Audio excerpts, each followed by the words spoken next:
Hi, I'm award-winning accountant and business advisor Nishi Patel, and you're listening to the Unrelenting Drive podcast. This is essential listening if you're running a small business and need the motivation to scale it. I'll be talking to successful business owners to understand how they built their dream, the adversity they had to overcome along the way, and the advice they would give to someone starting up. Today, I'm really excited to be joined by Tom Bedford from the Agenda Partnership. Hi, Tom. Thanks for joining us. Thank you. Thank you for having me. And just to start with, if you could let people know what you do.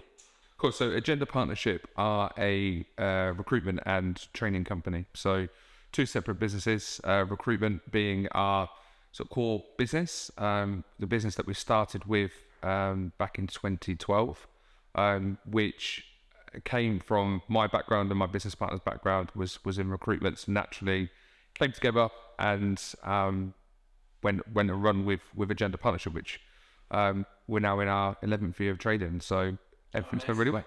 And then on the separate side of the organisation, we have training. So we run professional training courses on leadership development and personal development, also in sales and IT as well. But we run multiple sort of leadership development programs for small to medium-sized businesses, small businesses, all the way through to large PLCs as well. Amazing. So, and I think your business partner is called Richard, isn't he? Yes. Okay. And what were you doing before you started the Agenda Partnership? So I'll take you back to when I left school. I didn't love education. I hated education.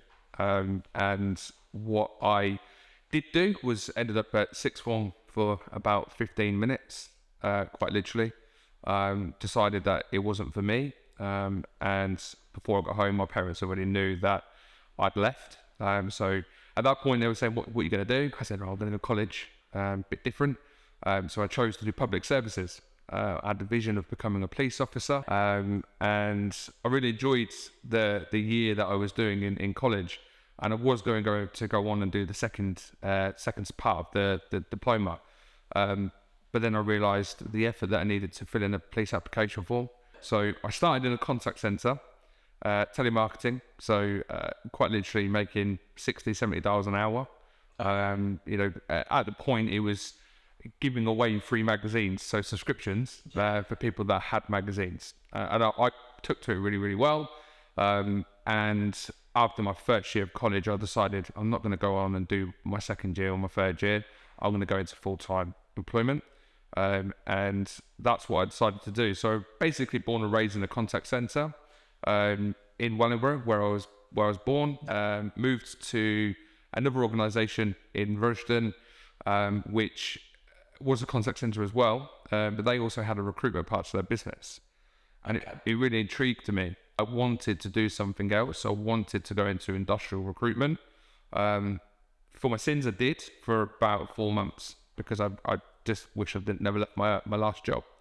And I met Richard at my first job in recruitment. So he was my manager.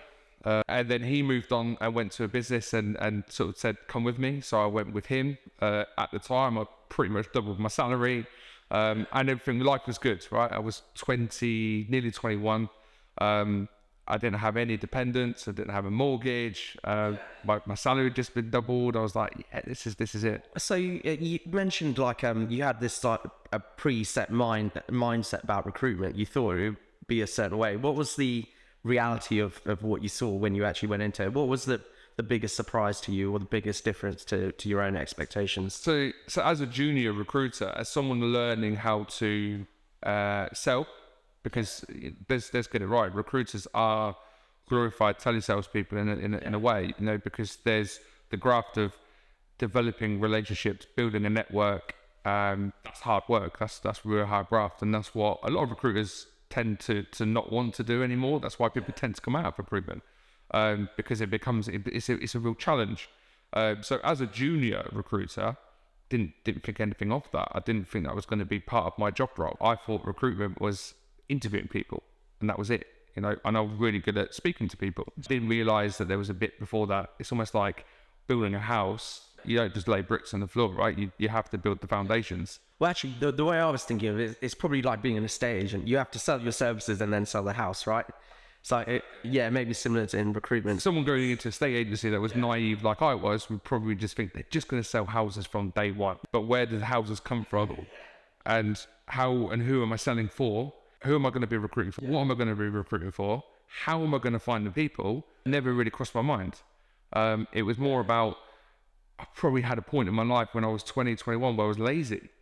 And I thought this would be an easy move for me. I went into recruitment because I was done with making the 60, 70 calls an hour, cold calling, telesales roles, which I was, thankful for, because that's where I've got all of my, I suppose, awareness, my ability, my strengths from. Because if I hadn't done that, I wouldn't be successful in recruitment, because I wouldn't have done the hard bit, which is the selling and building a brand. And then obviously 21. Me and Richard both worked for a company together in industrial recruitment in Northampton, which I just didn't like. I weren't a fan of being in sort of warehouses and factories at 4 a.m. in the morning and phone ringing whenever it pleased. I weren't a fan of that. And again, Is that an industry thing? Like people just don't have boundaries in industrial recruitment? if you're into industrial recruitment, you have to be aware that your phone is going to call, and you will be on call. You will have hiring managers at organisations at 2 o'clock in the morning tell you someone has not turned up, and you need to backfill that spot. Is the money good in industrial? Okay, all right. So work horrible hours for less money. To be fair, yes, it probably would have been good at my age. In terms of like a state agency, it's very similar. So estate agents tend to go into recruitment, recruiters tend to go into a state agency. The service offering is pretty identical. So it's very, very driven in terms of it was bonus. So I was on a very, very low basic. My first recruitment job, I was on £13,500 a year. What? How long ago was that? 13 years ago. Okay, so it's probably like 20k in today's terms, really, isn't it? 20,000 would be a junior recruiter now, maybe 20 to 22, with a bonus if you're doing really well. You'd probably earn 30 grand a year, maybe, as a good recruiter in an industrial firm. Which, if you're what I at the time was 20 was earning, that's great. I was living a lovely life, and a gender partnership came up because I just didn't want to do industrial recruitment anymore. I was very good at permanent recruitment, and I had a very large database of people that just used me because they knew who I was. I'd done all of the 100 calls a day, building those relationships. If you were to use me for your recruitment, I could work for myself or work for somebody else. You'd probably come to Tom. It's a relationship, isn't it? And that's what happens. All I was going to say is, so when you started the gender partnership, did one of you start it first and then the other one joined, or you just said, let's do it together? No, we both decided to move on from the organisation we were at. And bear in mind, Richard was my regional branch manager. In recruitment terms, that from where I was probably 3 levels above me. And his earning potential, his earning expectation was so much more than mine. So he was used to earning, huge amounts of numbers when I weren't. I was 20, 10 and 21. But we both said, me and Richard go together really, really well. So as a service person, Richard's like top tier. As a salesperson, I was, and probably still am, really good at it. But I was the grafter of the sales side, and Richard was the business manager, managed large organisations, recruitment businesses, MD level. So he had all of that awareness, whereas I was just this, if it works, it works. My risk level was so much lower than what Richard's risk level was. He had kids, had mortgage, has all of that now, but has had everything that I now have. So I had to quickly get to his level, really quickly. And I don't mean on sort of just learning different bits about the business, because again, yin and yang, we go together really well, because he does everything that I can't do, and I do everything that he can't do. And we've got that arrangement where we're cool with that. I'm not very good at this and he's very good at that, and vice versa. So I've never had to challenge myself in a way that I'm uncomfortable with, because I've been fortunate enough to have Richard there. And I've learned from Richard. So I didn't have a clue about how to run a business. I didn't have a clue on how to manage people. I didn't have a clue on anything. I was just a 21-year-old boy, probably, that had this opportunity. And if you would have asked me when I was 19, do I have ambition to run a business? I probably would have said no. At that time, when I was 21, I could have got a job somewhere else. Or I could have gone off and done it myself. So I had that decision. It was a flip a coin moment, really. Heads, I go and work with Richard. Tails, I go find another job and be employed tomorrow. Landed on heads, so I went with Richard. So that was, over multiple pots of tea, and at the time, 20 cigarettes, having a conversation about what we're going to do. I had a similar decision to make when I first started this business, because I really wasn't happy in a job I was doing, but then I realised actually I wasn't happy in the one before that, and I wasn't really happy in the one before that, and I came to the conclusion, okay, fine, I could go move company, but what's really going to change? Like, what is the underlying thing that is making me unhappy at these businesses? And ultimately, I came to the realization it's like not having the freedom to work in the way I wanted. And I know what you mean. It's just like, and I think some people have to go through quite a few jobs before they realize actually employment's not right for them. And I feel like back then, the level of risk compared to the level of risk now, when you've got 2 kids and you've got to put food on the table and you've got to eat, it's huge. And I do wonder if I would have made that same decision if I had the kids. But the other side of it, though, is like, this business is 9 years old, but 2 years ago we started building the Apex program, which is where we went from just doing the accounting work to doing like more financial management and more coaching and consulting. And it was almost like a restart or a startup business all over again. So in some ways, I kind of feel I did restart the business or have a startup business with the kids. And I think this time round, I probably felt a lot more pressure than I did the first time. But time, raises all the stress from back then. So I think actually maybe 9 years ago when I started, I was under a lot of pressure as well. But that's the difference. I had none of that. So the decision to start my own company was so easy because I was like, well, if it didn't work, I'll go get another job. I didn't have the mortgage, the kids, the wife, all of this stuff that for anyone now who's got that, they're looking. So mine and Richard's story would be totally different. Because I had it all to lose, whereas he had it all to lose. I had nothing to lose.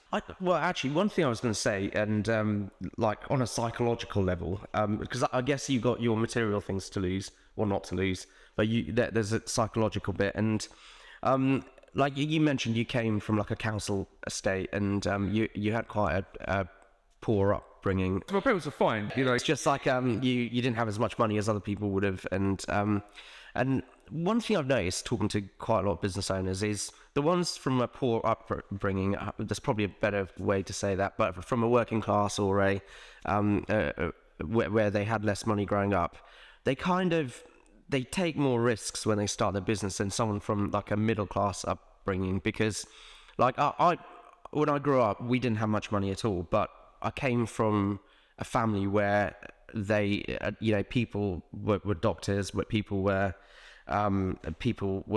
doing really well in their careers, and they're dentists, and there was a lot of pressure like on me when I started this business, because like ultimately I had to fit in with the rest of my family and make a certain amount of money and be a certain standard as a professional. And I sometimes feel like talking to people who've started their businesses from a working class upbringing, they don't necessarily have that pressure, and so they can, because a lot of the time no one expected anything from them. So, and then because of that, it means they take more risks when they start the business, and often they get further ahead because they don't have that fear of failure. I grew up on a council estate. My mum and dad owned the house that we lived in, but it was on a council estate. My dad was a bus driver, and my mum was the traditional stay-at-home mum. So I've got 2 brothers that are both older than me. That one of them I had to look out for a lot because he's got autism, and went through a different stage of his life differently. So my mentality has always been, I don't care what the result might be. And so I hear the phrase, you're so lucky. I'm not lucky. I just live a mentality that says, if it will be, it will be. If it ain't, it ain't. And that if you sit in, I don't worry about nothing. And people go, why do you worry about it? Because if that doesn't come off, I'll do something out. Like, I will go here or do that. And I think that's helped me, my mentality personally, because that helped my drive. If I put a blocker on something that says, if you don't get to here, then you failed, or you need to go and find something else to do, or whatever it might be. I just don't have that thought process. So I see the end goal and I just keep moving. If that end goal keeps getting further and further away, I'm still going in the right direction. That's probably the easiest way to describe how I think about my days and how I think about, where am I going to be in 5 years? I don't know. I wish I could adopt that mentality a bit, actually, because I worry about a lot of stuff. And I think there was a time, when I started my business, I was worried about what other people would think if I wasn't successful in it. And then when I was, after a point in my business and we built it up, and I stopped being less worried. I stopped being worried about that. But then I started being worried about, hey, if this business fails, I might have to get a job. And I was like, I can't work for someone. It was something I just could not do as part of my core. And then, so I started worrying about that. I was like, okay, this business cannot fail. And then we bring on staff, and then, your staff become your family to some extent. And then you're like, oh, actually, fine, I don't ever have to work for anyone again, because if something went wrong, I could always just be an accountant and do things myself. But what about those guys? And then eventually I get to the mindset, well, we've always focused on developing our people, giving the right skill set, the right soft skills, the right technical skills. Maybe I shouldn't worry about them, because they'll always be able to go and get a job somewhere if they needed to.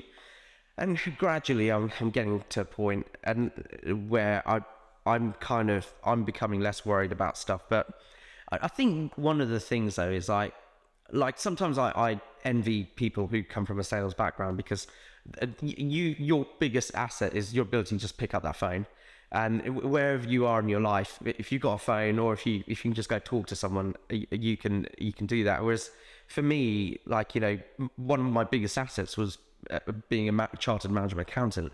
But gradually, I've got to a place in my career where I feel like, I really wouldn't want to go back to the ground roots of doing all that accounting stuff. I like what I do on the consulting side.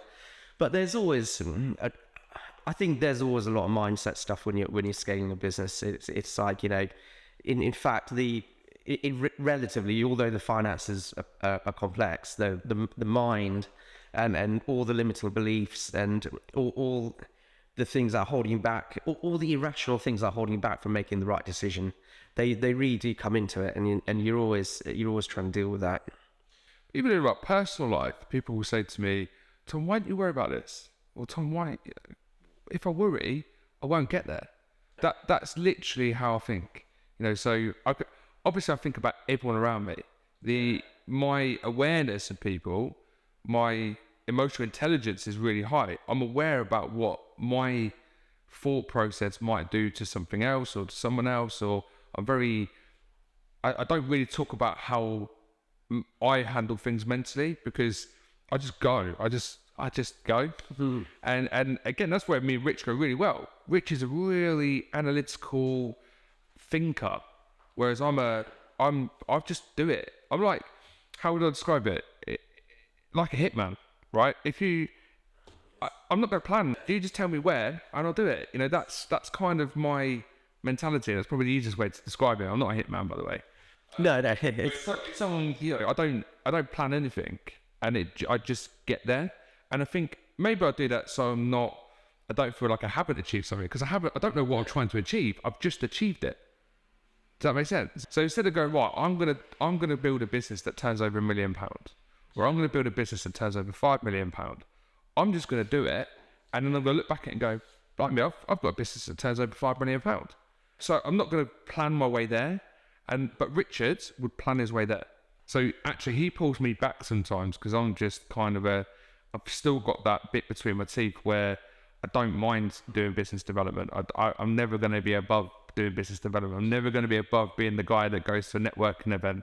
I always want to do that stuff. I always want to be involved in it, because in recruitment, you gain a brand in yourself. If everything went to pot with a gender partnership today, I know full well that I could go somewhere else, right? But that's because people will come with me. People don't necessarily know a gender partnership. They know Tom, or they know Richard, or they know Joe. So that's kind of your relationships are the biggest asset you'll ever have, actually, and I think a lot of business owners forget that. Like the way you're making it sound, I'd say if it was a war, you'd be the assault force, and then Richard comes along with the supplies, and Richard would look at the assault course and work out how he's going to get through everything in timings. So he'll go, right, if I've got 5 minutes to do this, I'll get over that wall, I'll take a 30-second rest. I'll go, where's the assault course? I'm doing it. If I complete it, great. If I don't complete it, I haven't thought about what I could have done to do it better. A lot of partnerships I've seen, that's usually how it works. Like one person like just has the energy and the momentum to go out and grow it. Then the other one comes along and dots the I's and crosses the T's, and that's a really important one, because I don't want to say Richard's not a go-getter, because he really is. He thinks about it. It's a very important job, isn't it? He thinks that, and if we were to define our job roles in an organisation, Richard would be the managing director of a gender partnership. You're the sales director? Or? Sales, job titles have never, ever, ever, ever fazed me, ever. Even in organisations where I might have been the top earner or top biller, but my job title might have been sales assistant. Cool, like I didn't never care. I never had the ambition to chase a job title. It was really all about earnings for me when I was younger. And it's my life's changed obviously because I'm now married, got 2 kids, got a mortgage, business, properties and stuff like that. So I've got more to risk now than I've ever had. But my mentality has not changed to, what am I going to do if, or how am I going to get there, or I'm just going to get there. People get caught up on the cons. Just think about the pros, and the cons become a pro. You mentioned your 11th year of the business, so that puts you in the top 36%, I think. And one thing I've noticed is the kind of people that have to work out pros and cons before they go into the business, they'll never get to that 11th year, because I don't think I've ever come across a business owner who had to think about it. It was just something they felt like, and before they started their business, something didn't feel right in their lives. And when they started that business, it did feel right. Mine was a flip of a coin, heads or tails, and it landed on heads. But if it landed on tails, you probably still start your business just maybe a year later. I don't think we would have, because I can't describe how further forward Richard was in his life to how much I didn't have, because of age. I didn't have children, all that sort of stuff, which makes a huge, like you said earlier about decision making.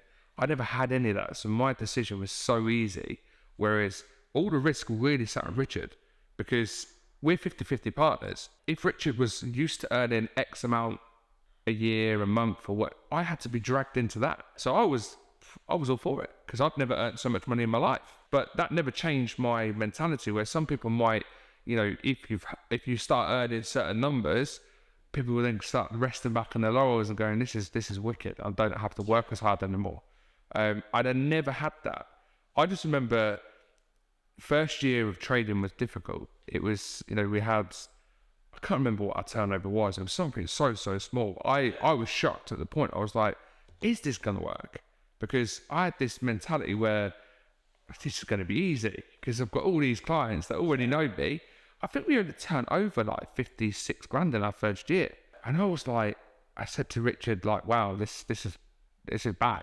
Like, I'm earning less than what I was earning working for somebody else. And then all of a sudden just got this momentum, and it was just like boom, boom, boom, and it just spiraled on from there. How we got into training is probably quite an important topic as well, because again, this is not a deliberate thing that we did. It just happened. And how that happened was we work for a large PLC, and that was initially recruiting. So we recruited fixed-term contractors into their training teams.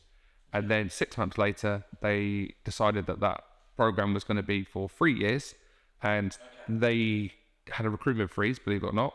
And they couldn't recruit these people again through even on fixed-term contracts. So we indirectly became a contract recruitment business at that point. And then they said, right, we've got these 5 people, but now we need you to give us another 15 more. So all of a sudden, we've got 20 associate trainers that are working in a large PLC. We're doing a very good day rate on. Huge problems with cash flow at that point, because we always had in our mind, we pay the contractor regardless of we've been paid or not, right? So I remember the biggest pain that we had, and it was Christmas Eve. And it was in the year 2017, I think it was.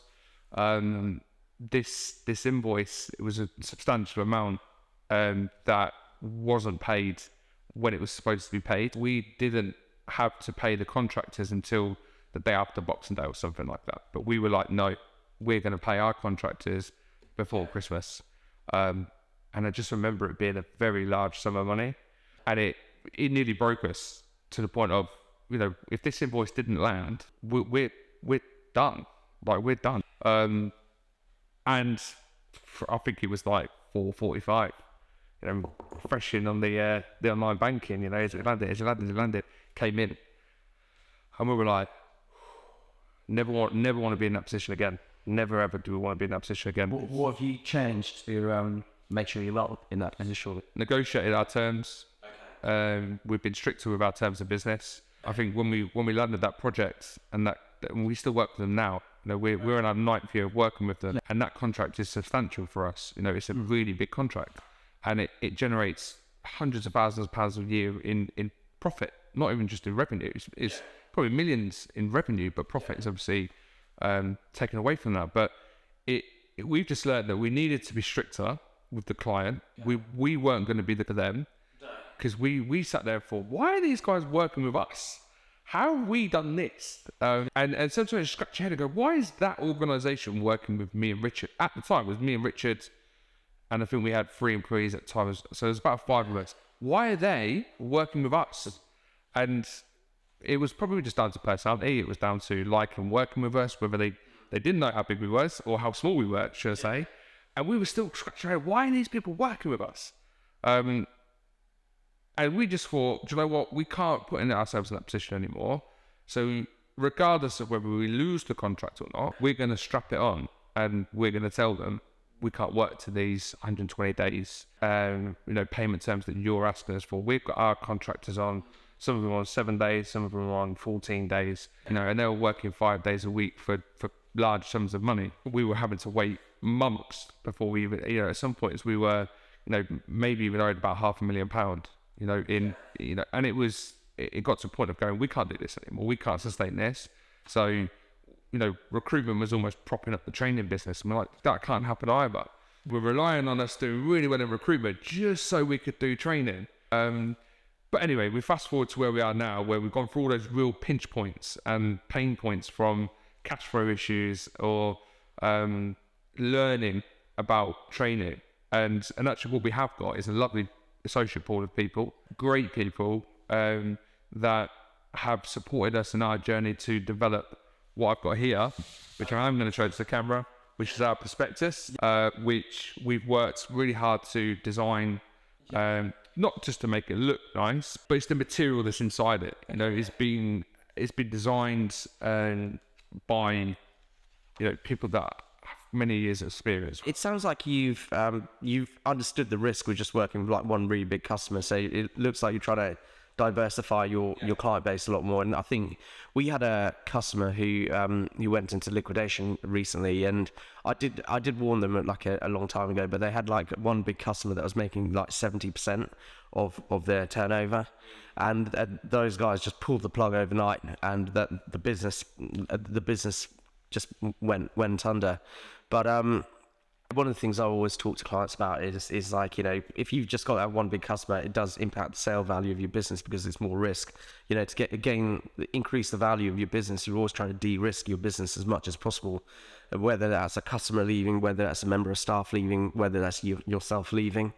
And but the other side of the other thing I wanted to know is, so what does your team look like now? What does your business look like now? It's heavy on associates for obviously delivering training. Recruitment at the moment is myself and two people, so there's 3 of us. We've got to a point of we grew the business to multiple locations just before COVID, and because there were multiple locations, we had to make decisions on where is our head office going to be, and at the time, were people going to be able to work from home? It was still like who knows, because it was this is probably a month after lockdown, and we'd done the best we could to get keep people in our team. Some people decided that they didn't want to work from home full time, believe it or not. And we're like, okay, so you want to become unemployed? Fine, okay. So we lost a few people on the way. Over our 11 years, we've had some really great people. And some people have gone off to do it on their own journey, and open their own recruitment businesses, which we can't stop people from doing that. It's not nice, but it's quite nice to know that we've probably raised them enough to be able to do that. And people that had 6 months recruitment experience came to work with us for 3 or 4 years, got all this lovely experience, and then gone and did it themselves, and that's a big risk in recruitment. People start recruitment companies all day, every day, and you could work in your bedroom, doing recruitment. People wouldn't know, would they? I guess the barrier to entry, there isn't really a barrier to entry in terms of setting up a business, but there is a barrier to entry in terms of building up your contacts. If I decided today that I'm going to start an estate agency, I'd have to probably go through some exams. I'd have to go, that's what I mean in terms of entry. If you decided today, I'm going to recruit for accountants for my clients, or you can just start niche recruitment if you wanted to. There's no, there is a bit of money that you need to invest into job boards and marketing and all that sort of stuff, but there's nothing stopping you from doing it. Well, I think the thing that would get in my way is I'm naturally not great at just picking up the phone and cold calling. But that's a mindset thing, and that one thing I did want to do is actually do some training on being able to do that, because one thing I've noticed, people who can do that, they've got that security because they know that they will always be able to do that. And I think I want to be one of those people. We're really good at recruiting accountants, but we haven't always had the best of luck with salespeople though. I think that was the only challenge for us. But it's quite good that you've been able to build up that recruitment team, that sales team. I guess people are always good at recruiting what they do themselves. So the hardest thing is recruiting a good recruiter. Why is it so hard? For many reasons, really. If you're a successful recruiter, you will either stay put or you'll start on your own. Okay. So if you're top biller, the phrase top biller in recruitment is you're just the best in the business, right? So top biller. If you're a top biller in your business, you're probably earning too much money to have the motivation to move, or you're going to go and do it yourself. And you're not really accessible to recruiters unless you're going through a headhunt. So there is such thing as a rec to rec. So recruiters that recruit recruiters for recruiters. Okay, that's a specialist little thing because they're going to use all their headhunting functions and build relationships with good recruiters and sell them on to a recruitment company. But that applies to business development managers as well, because if someone's really good at sales, their business isn't going to let them go. That's another thing.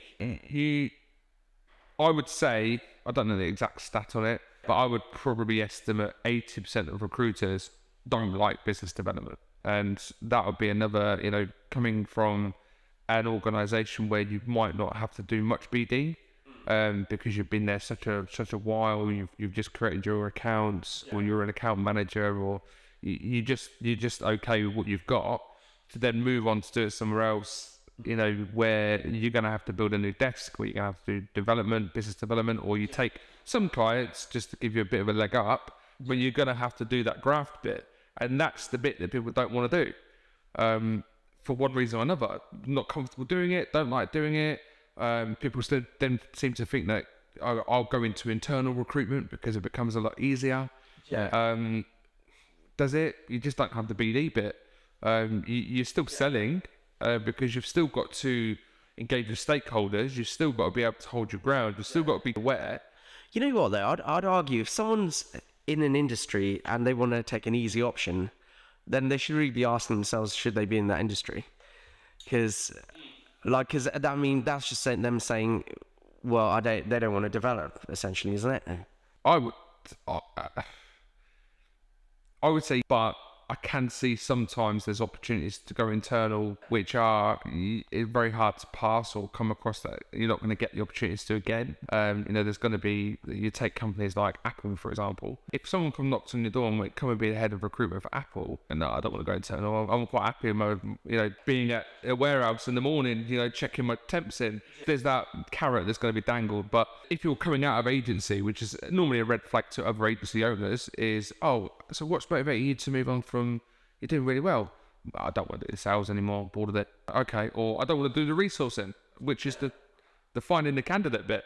So what do you call it? So you want to take away either 50% of the graft or the 50% of the bit that actually is the way you make money. You don't make money by building relationships with people. And again, I used it. I don't want to come across as someone that uses recruitment as a money-making exercise, right? But that's also something else that you define. Is the bigger the organisation you go into. So if you work for a large corporate recruitment business, you're so driven that people start to become, and people see pound signs on people, and that is not what I do, and that's not what I see. I don't want you to think that this person's just a pound sign. You're helping this person with their life. That's how I look at it. And it gets a bit deeper than that if you want to be deep with it, because why would I move you from here to put you here if I know you're going to fail, and you've already told me you've got kids, you've already told me you've got a mortgage, and that decision to move from there to there is hard anyway. So to make it even more of a, go on, you'll be really good at it. I never give opinions like that. I never give any advice like that. Mine is, if it feels right, it's right. If it don't feel right, hey, right. Following on from that question earlier about building the recruitment team, I think what I'm sort of inferring from this is ultimately you can't get high-end people to really move, so you got to nurture people from a more junior level. You could be a really good recruiter if you're a really solid salesperson, because that is the hardest bit. The bit between client relations, how do you find candidates, how do you treat candidates, brand awareness, candidate experience, that can all be taught. But if you were to bring somebody in a business that's never picked up the telephone before, doesn't want to do telesales effectively, cold calling, business development, whatever you want to label it as, they're going to fail because the phone doesn't ring itself. And everyone in recruitment will know, branch managers out there will go, phone's not going to dial itself. You're going to have to, that phone's not going to call for you. You're going to have to call that person for them to know you. And there's marketing tools out there. If you're emailing somebody, it takes 9 emails to even get a response. You're not going to sell on your first call, and that's important for people to know too. It's not about selling on your first call. It's about introducing yourself. And actually that's something I've learned over the last 11 years maybe. My approach to selling is different, and I don't know why. I've just sort of tweaked it a little bit where I'm going, do you know what, actually I'm not aggressive in my sales, and I don't come across as aggressive, needy. All this stuff's really important when you're selling, not to come across like. And actually it's about listening. So listening to somebody is more important than questioning. Questioning has its place, but if you're asking the right questions and you listen, then your job's being done for you in selling. And it's, people can identify sales opportunities or buying signals and all this sort of stuff. But it's about how you react to that. I mean, this is a journey we've been on as well. When we built the Apex program, before we used to get loads of our clients from SEO, pay-per-click advertising, and if someone needed an accountant and out there saying, hey, we're accountants, it was quite an easy thing. But what you then find is they'd be shopping around on price, and and a lot of the time, because they were trying to do something urgently, they weren't always the best client either. Sometimes they were great clients, but when we built more of a consulting and coaching solution and financial management solution, like the whole relying on someone's urgency didn't work anymore, because it was all about building a reputation and credibility.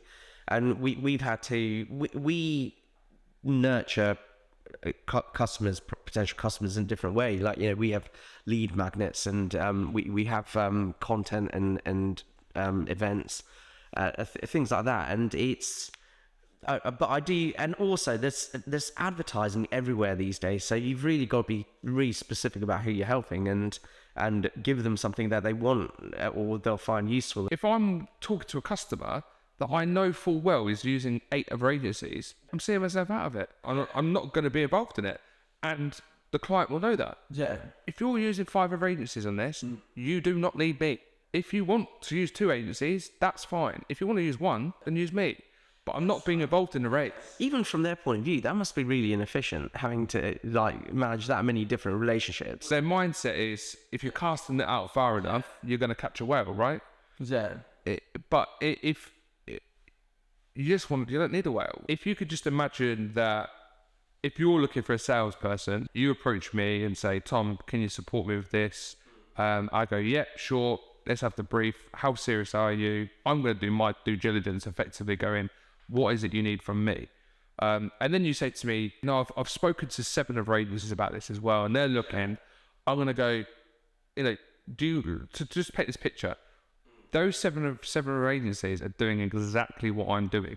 Okay, there's a network. That's probably the advantage of using someone different, is they might know someone that we don't know. But effectively, if you're using 5 high street agencies, we're not high street, but if you're using 5 high street agencies, they're all throwing an advert out there. They're getting the same applications.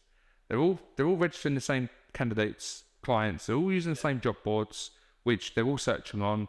If you can just picture a lonely person fishing, in a puddle, there, and then bring in 5 other people to put their rod into that puddle and hope you're going to catch a fish, it's not going to work. If you all go fishing in the Atlantic, then that's fine. If you're all fishing this massive sea, you're all going to get different fish, different shapes, different sizes, right? Well, I think you're raising a good point, because one thing I found that was quite useful when we've worked together in the past is you don't rely on me to tell you the job role that I need. It's more consultative. So it's like, what is the person, what do they need to do in the sense, what will their responsibilities be? What kind of person do you need? And then essentially we're then creating the job role from that. And I think that makes a lot of sense, because sometimes I've found with the recruiters in the past, it's just like you give them a job title and they don't question it. It's just like job title. And that's where a lot of the time it goes wrong, because I think a lot of business owners, they know what they need as a team, but sometimes they don't always know how to structure that role. And then what will happen is you can end up getting a good candidate into your business, but then they'll get frustrated because the role hasn't been structured right, or maybe it was misadvertised because the thing you said it was actually a different type of job to what it turned out to be. But this is if someone's using 5 other agencies and they want me to support them at the same time, what advantage do I have over somebody that might not be a business owner and has never recruited a salesperson before, or hasn't got the same background as what I've got? In terms of, I've been sales contact center for many years, right? And before recruitment, and then recruitment is still sales. So I am what you're looking for. I understand their determination. I understand their ambitions, all this stuff, which is either going to be really good for you or really bad. If you're not asking the right questions, then I am giving you a job title. I'm giving you someone that might have done telesales before. I don't know 100% that person's going to do well in your organization, but I'm 80% sure they'll fit. I'm not 20% sure. That 20% is the unknown for me, because I don't work here. That I'll always have that in my mind, going, this person has the attributes, the ability, the motivation, the background to do it. Now that 20% is, how well do they fit in when they're here, and are they going to be able to do the job correctly? Are they going to be able to excel? All that stuff. That's the bit I don't know, and I will never know. And that goes for everyone in the client. But some recruiters might not think of it like that. They'll just go, I don't care. I'm making money, aren't I? and it's going towards my KPI. I don't have a KPI. That might be another USP.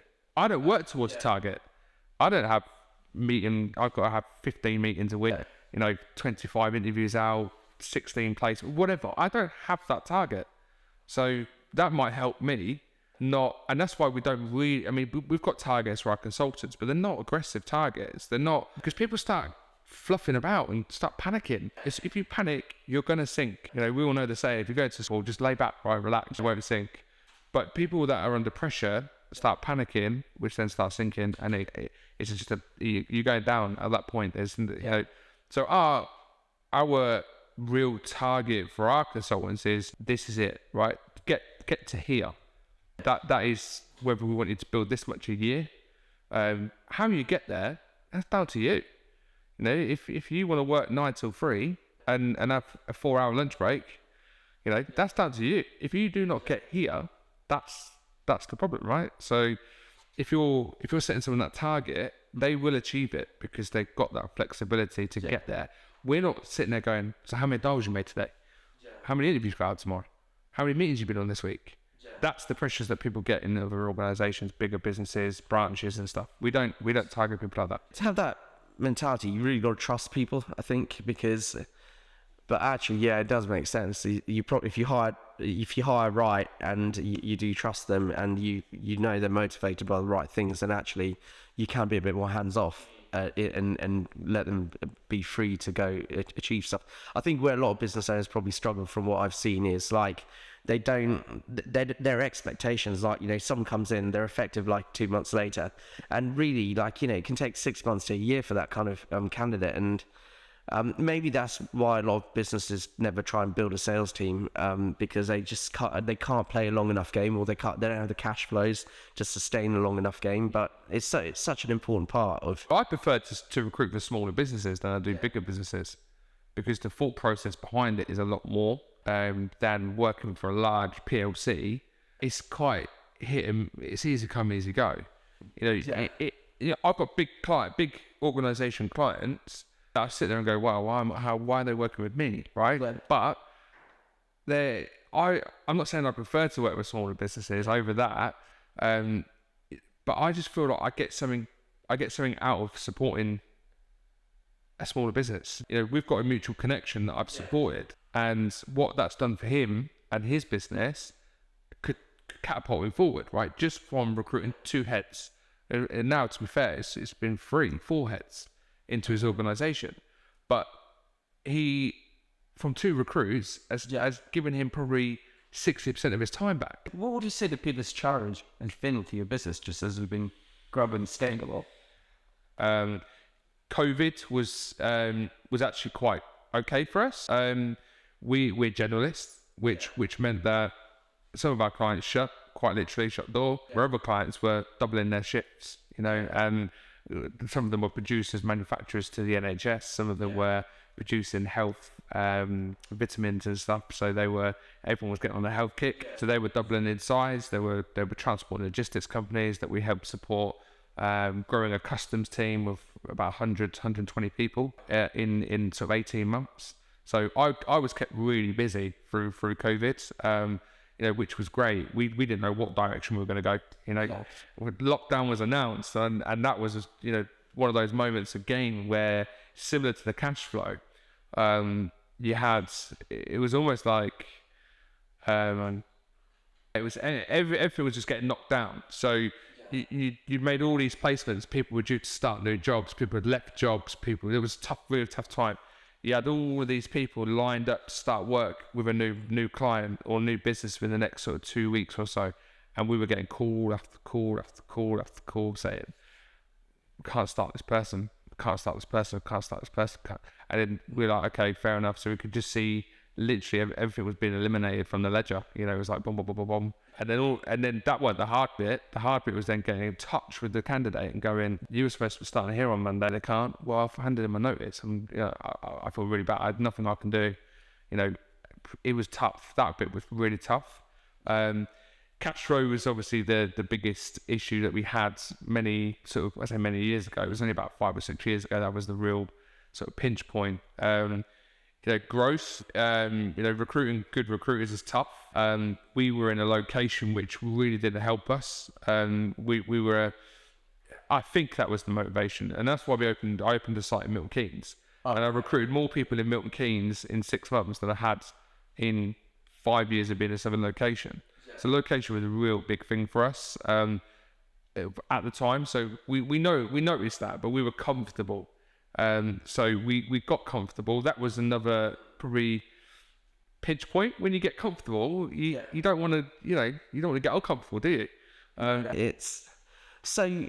I think you've mentioned a few things. The location seems like quite a relevant one. But again, and what's next for the Agenda partnership? So training is growing massively. I think recruitment is growing too. I think the recruitment business will certainly remain at the level it's at, and we will add additional heads to that in the next 12 months. When you say recruitment is growing, I just so I can get my head around it, because there's a shortage of 500,000 people in the workforce at the moment, isn't there? That's all the people that retired early, or maybe that don't want to work because furlough taught them not to work. So that would lead me to believe it was shrinking. But then, is it just because you have to fight a lot harder to go and get those candidates now? So actually, there's more work to do, which means so some organisations that you would have worked with before, let's say you recruited maybe 3 people a year for.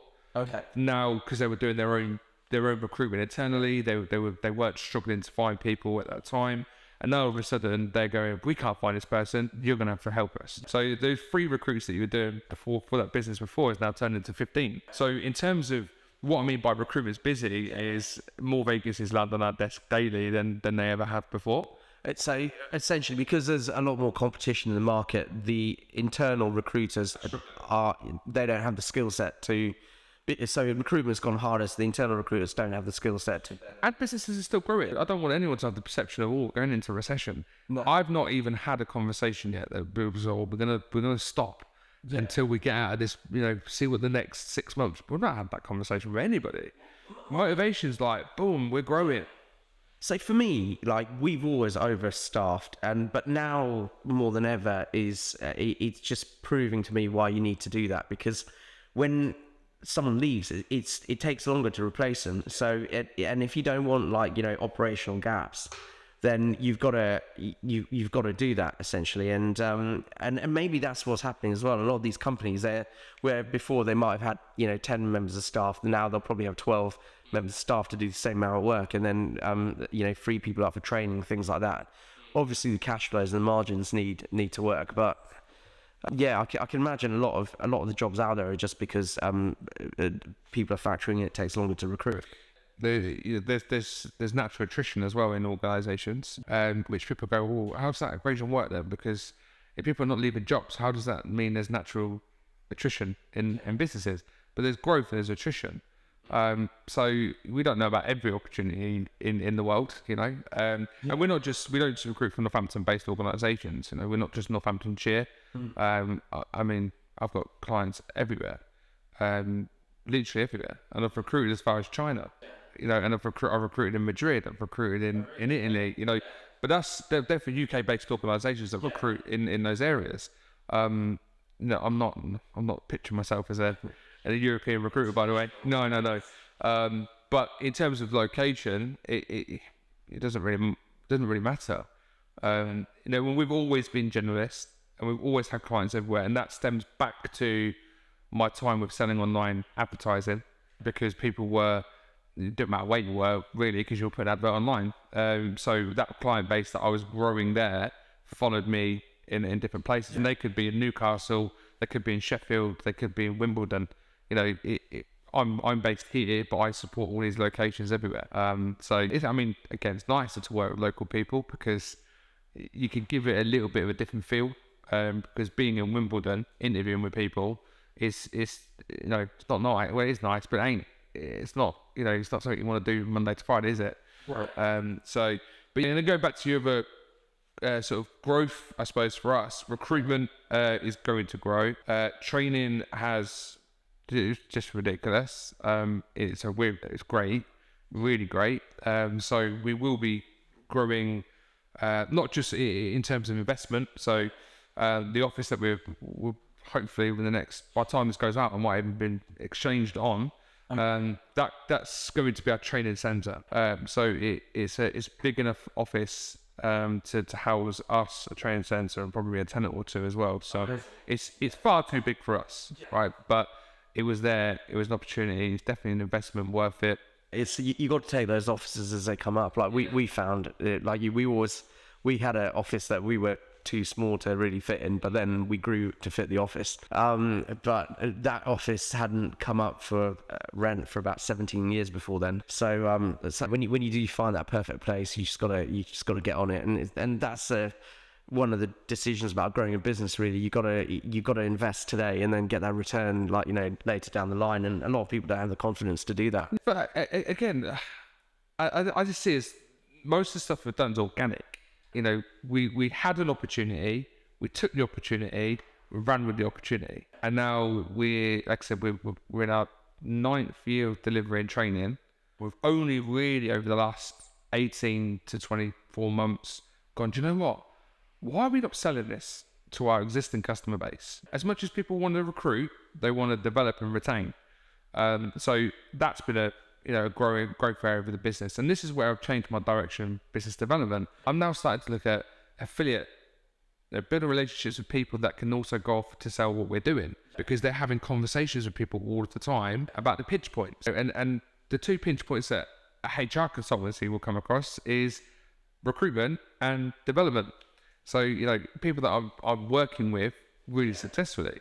And it's just a case of developing those relationships. Perfect. And I guess really what I wanted to ask you is, what advice would you give to someone starting up? If you're thinking about it, just do it. If you don't know certain things, you will get to learn them very quickly, because there's not a rule book, there's not a handbook it's like being a parent. You're not told how to be a parent. You pick it up, right? Literally, the baby's born, I'm a dad, or I'm a mum. I've got to learn how to look after this child, right? Similarly with business. If you decide to start a business, do you need investment? If you do, be careful how you choose that investment. We didn't have any investment. This business was started by my own money and Richard's own money. We've never looked at investment, never borrowed a penny of anybody, and we will remain that way. Just be vigilant on that, I think, because I know people that have owned businesses that have had investment, and it's never normally ended well as a small business. One thing I've realised is having loans or investment or funding early on in a business. Some people would look at it as a really good benefit, but I've always looked at it as a curse. And the reason for that is, at the beginning, when you start your business, you don't actually know what you're doing. And the problem with not knowing what you're doing and having investment is you blow the money really, really quickly. So what I've always found, at the beginning of a business, you learn when you're learning stuff. Once you've understood how to grow your business, once you've understood how to run your operations, that's when the investment then can come in really handy. Do what you're good at, and let other people do what you're not good at. So there's services out here like accounting and marketing and recruitment and other areas that, if you're not good at it, don't try and do it, because it'll cost you more money to unfix a problem that you've created. We really no need to create it.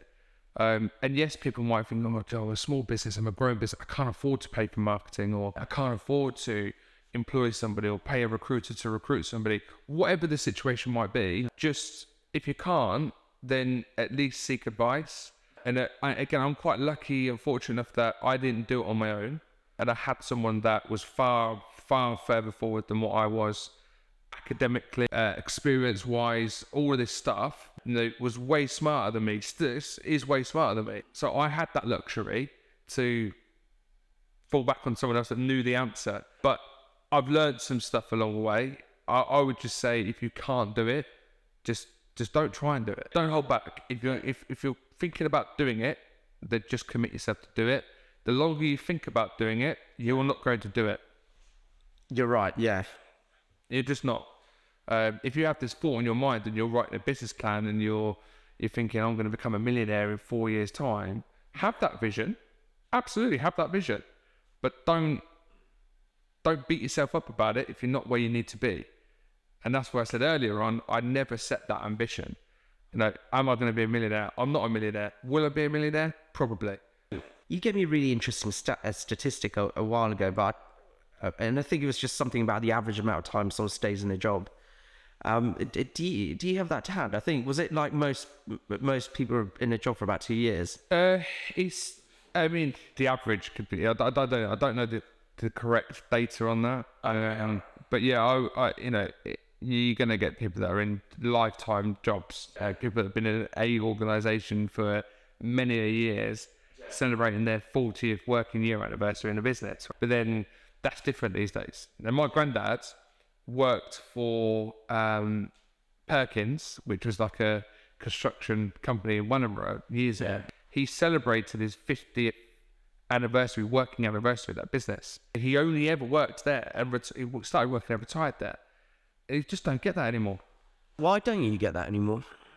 I don't know the answer, but if it was me personally, I think other opportunities always bring themselves to you. And the way that people worked back then to now is totally different as well. You think of, even apprentices these days, school leavers, you ask any of them what they want to do when they leave school, it's probably going to be led around social media or digital marketing. I did this interesting volunteering for I can't remember the name of the business when I was in Milton Keynes. And basically all they did is they reached out to business owners and asked if they would be interviewed by school, by year 10s, 11s, etc. And you were sat here and there were 3 of them and it was like a speed dating thing. They just kept on 1 free and then they'll move on. You had the next 3 come over, right? Okay. They could ask you anything they wanted, absolutely anything they wanted. And you could choose if you answered it or not, right? So the obvious question that a lot of them said is, what car do you drive? Or how much money do you make? Or whatever. The question that you don't have to answer. And I reckon out of maybe 500 students that I spoke to, probably a handful actually asked me, what do you do for a living? Oh, really? Okay. How did you get into the position you're in now in terms of how did you fall into your current role? Because they were just all interested in the materialistic stuff. And actually, you could ask one question back. And what I asked to all 3 of them is, what do you want to do when you leave school? And I would say maybe 70% or more said digital marketing, social media, something to do with the internet. Okay, all right. You asked my granddad that when he was probably a 14-year-old starting work at that, in his day. What do you want to do when you grow up? He would have just said, probably go work with my dad driving a tractor or something, at the age of 14.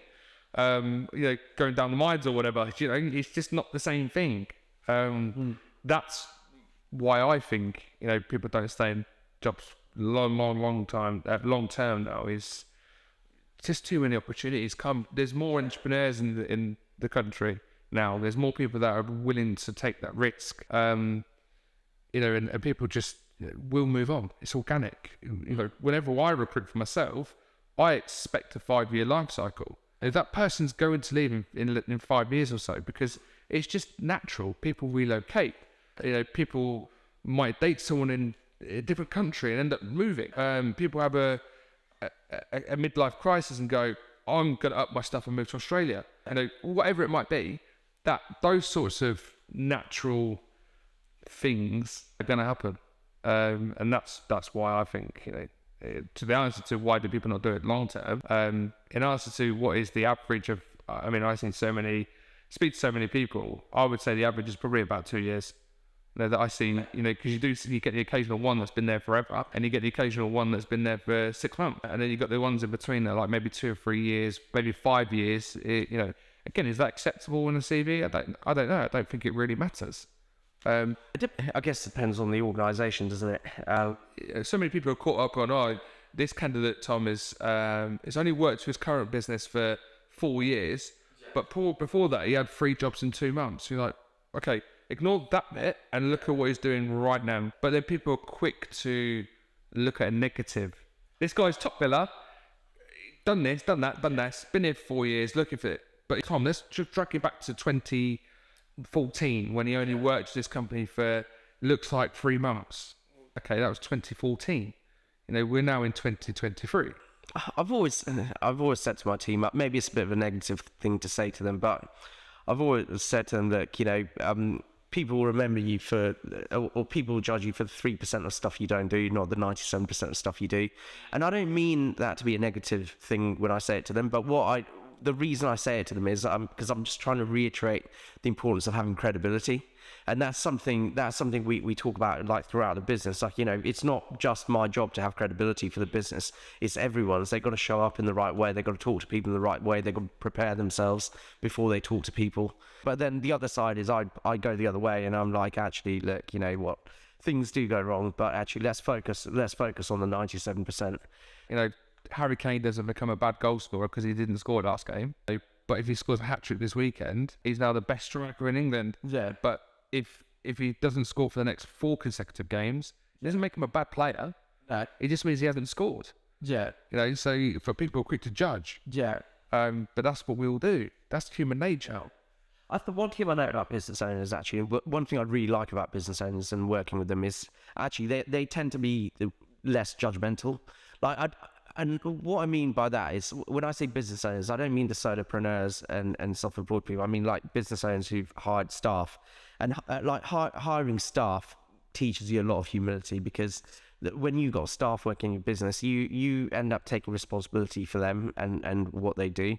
And then I think there's just this sort of unwritten rule between business owners where essentially we don't come out, we're really supportive even when things do go wrong, but then the unwritten rule is also we move heaven and earth to fix it. But I think having staff teaches you that, because in the end of the day because you're vulnerable. When you've got staff, you feel vulnerable at times because your reputation is in someone else's hands, and that is one of the good things about working with small business owners, just that level of humility that you get. I think that they just have a lot of curveballs thrown at them, haven't they? Yeah. They've learned how to sort of dodge it. So business owners I prefer to work with directly, because they're just they're just having that commercial awareness, I think. So Tom, it's been absolutely amazing having you on the podcast. Is there anything any final comments you wanted to make before we sign off? Just as I say, just if you're thinking about doing it, do it. Always seek some support if you need it. Don't make your own mistakes. Yeah. Or don't make the mistake that then becomes your problem. Just don't get yourself in that vulnerable position. And go for it. Yeah. Everyone needs to go for it. So thank you so much. That's some really good words of wisdom. It's been great having you on the podcast. So everyone, you've been listening to the Unrelenting Drive podcast, and I'll see you at the next episode.